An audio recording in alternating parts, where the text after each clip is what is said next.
Soldier boy, tell. Apakah cita-cita Datuk? Adakah untuk jadi rockstar tu memang rockstar? Itu yang I dengar adalah ya. cita-cita Datuk yang pertama, betul tak? First time I saw you, Datuk was at the Keluang Man premiere. Dari situ ada nampak dah aura rockstar. Star yang terkubur. Tak terkubur langsung. Nak tanya story macam mana Datuk datang KL umur 18 dengan impian nak jadi rockstar tu. So macam mana benda tu boleh terjadi? Ui, banyak rahsia kena buka ni. Mungkin kalau Datuk sudilah. Tapi I rasa cerita tu menarik sebab I rasa Menarik macam, ya sangat, tindakan yang sangat berani. Ni kira I bagi formula dekat orang kat luar lah. Ya, sebab apa yang kita hopefully nak achieve adalah macam ramai juga di luar sana yang memerlukan contoh yang bagus, yang positif daripada entertainment. So, I rasa benda ni mungkin sekurang-kurangnya boleh membantu seorang kat luar sana. Mungkin boleh.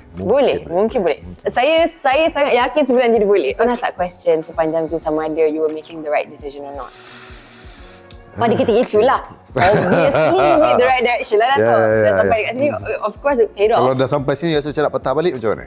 Macam dah lama sangat simpan ni, macam ada banyak. Ya, Datuk, kita punya research beberapa hari tau. Because your career pun banyak. Panjang kan? Panjang. So dia macam kita tak kena pernah extra reveal, effort. rasa tak pernah reveal pun. Ya ke? Orang pun tak pernah tahu. Oh, kita rasa tiba-tiba macam kita istimewa.